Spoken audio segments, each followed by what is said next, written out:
आइए देखते हैं, मजा आएगा। अभी मजा आएगा ना भिड़ो।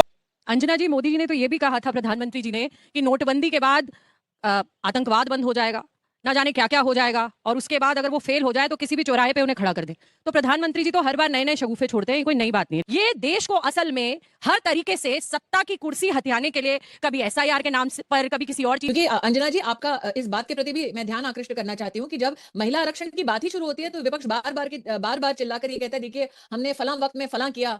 प्लान बी क्या है बीजेपी के पास? आपको क्या लगता है? सरकार ने कुछ तो सोचा होगा, क्योंकि विपक्ष अगर इसी तेवर में चलता है तो 293 आपके पास बस वोट्स हैं और ये 2/3 बहुमत जो चाहिए वो नहीं मिलेगा। अब ऐसे में प्लान भी तो आप तब बनाएंगे ना जब कोई विपक्षी नेता खड़े होकर सरेआम ये स्वीकार कर ले कि मैं महिला विरोधी हूँ। ये 543 की जो लोकसभा है उसमें दक्षिण के राज्यों का जो प्रोपोर्शनेट रिप्रेजेंटेशन है वो 24.3% है, जो कि 850 की लोकसभा में घटकर 20.7% रह जाएगा। इसी के चलते दक्षिण भारत के जो राज्य है वो आक्रोशित है, परेशान है, उनमें नाराजगी है। प्रधानमंत्री उनकी नाराजगी दूर कर दे, महिलाओं के नाम पर क्यों खेल। A few moments later. मालिक वो देखो, वो देखो। सवाल है कि 293 उनके पास एनडीए की सीटें हैं, उनको चाहिए 360, 2/3 बहुमत, वो पास नहीं करा पाएंगे। लेकिन विपक्ष के लिए ये कहा जाएगा ना कि जब मौका आया इसको 29 में कराने का तो आप पीछे हट गए। ये आपके लिए ट्रैप नहीं है और आप लोग इसमें फंस गए।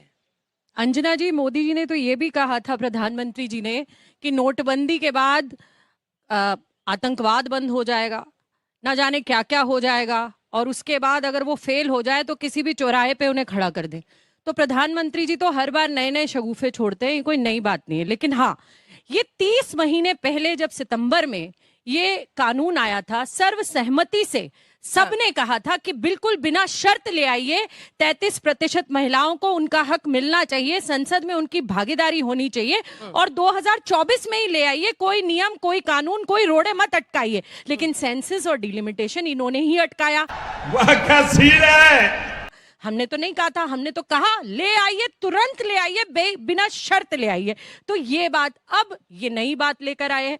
ये देश को असल में हर तरीके से सत्ता की कुर्सी हथियाने के लिए, कभी एसआईआर के नाम पर, कभी किसी और चीज। 21 से 26 आ गया इनके पास। 2011 के बाद जनगणना नहीं कर पाए, जाति जनगणना की घोषणा कर दी, वो भी कुछ नहीं, ना सेंसस हो पा रहा, ना कुछ और हो पा रहा। लेकिन हाँ, रोज नए शगुफे, रोज नए तरीके, ताकि ये डिवाइड कर सके देश को। ये गड़बड़ है बाबा। पर नंबर्स को देखकर ना स्मृति जी, सबके मन में ये भाव आ रहा है कि ऐसा लग रहा है कि मोदी सरकार ने एक ट्रैप विपक्ष के लिए बिछाया है।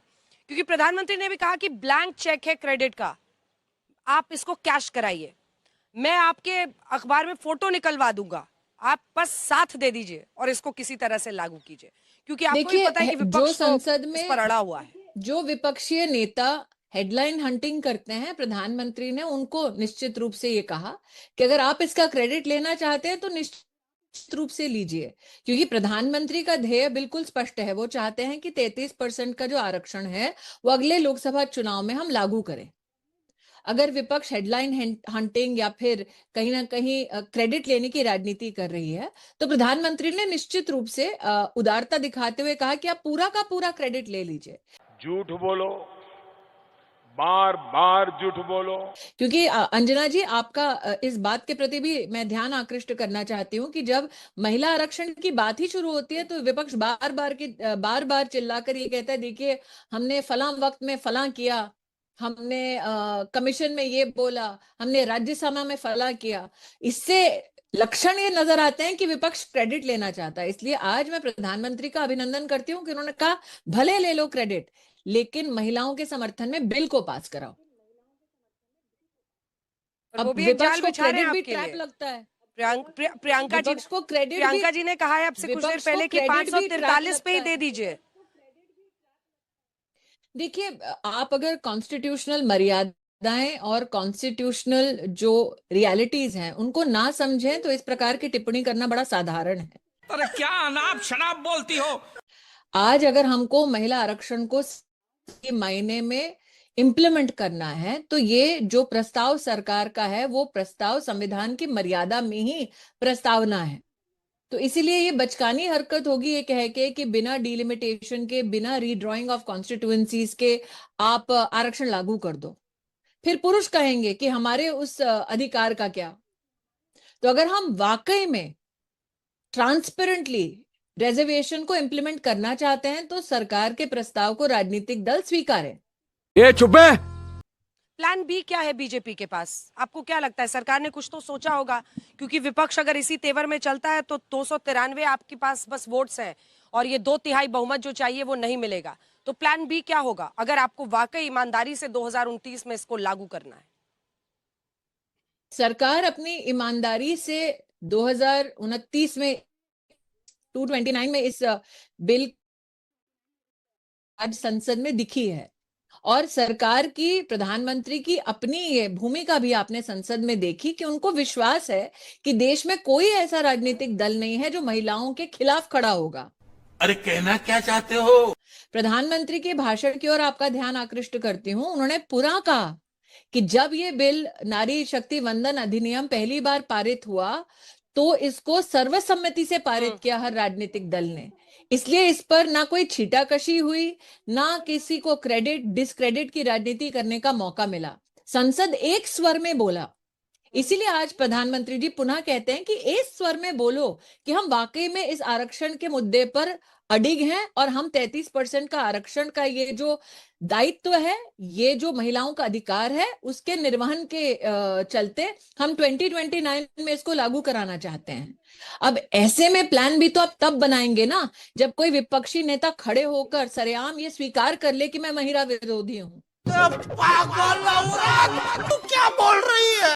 तो आज पूरे देश की नजर संसद पे टिकी है ये देखने के लिए कि वो कौन राजनीतिक दल या कौन सा राजनीतिक नेता है जो महिलाओं के अधिकार के खिलाफ संसद में बोलेगा और महिला आरक्षण त्वरित रूप से लागू हो उसके सामने वो गतिरोध पैदा करेगा। आखिरी के 2 सवाल हैं, जल्दी जल्दी पूछ लेती हूँ। एक तो देखिए, डीलिमिटेशन पर ही विपक्ष घेर रहा है ज्यादातर। उनका कहना है कि आपने कास्ट सेंसस से आप लोग भागते हैं, सरकार भागती है, जिसमें गृहमंत्री ने कहा भी कि घरों के बाहर में थोड़ी जाती है, अभी तो घरों के साथ शुरुआत हुई है, सेंसस शुरू हो गया है। लेकिन सवाल यही है कि क्या सेंसस में देरी एक बड़ी वजह है? क्योंकि अगर सेंसस ही हो जाए फिर डीलिमिटेशन तो ये तो पहले ही बिल में था। ये जो सेंसस से इसको डीलिंक किया गया है कि सीधा डीलिमिटेशन करेंगे, इसी को लेकर पूरा बवाल है। और दूसरा, अखिलेश यादव ने रोटेशन पर भी नाराजगी जाहिर की है। वो ये कह रहे हैं कि रोटेशन जो आप कह रहे हैं कि भाई ये सीट के बाद अगली सीट ऐसे आप करेंगे, अलग अलग सीटों पर देंगे, तो जिनकी वो पारंपरिक सीट है उनका क्या होगा?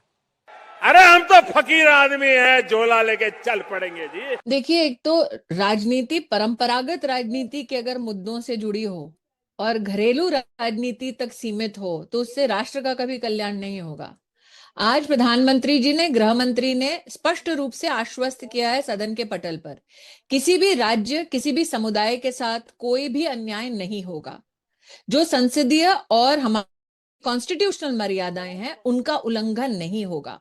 और हम सब जानते हैं अंजना जी कि सदन के पटल पर जब एक मत होकर सरकार आश्वस्त करता है तो सदन सरकार के आश्वासन की पूर्ति करने के लिए लामबंद रहता है। ये हमारा संसदीय इतिहास है और ये नरेंद्र मोदी का अपना इतिहास है, गृह मंत्री अमित शाह का अपना इतिहास है कि अगर वो फ्लोर ऑफ द हाउस पर कोई एश्योरेंस देते हैं तो उस एश्योरेंस को पूरा करते हैं। मैं नहीं मानता।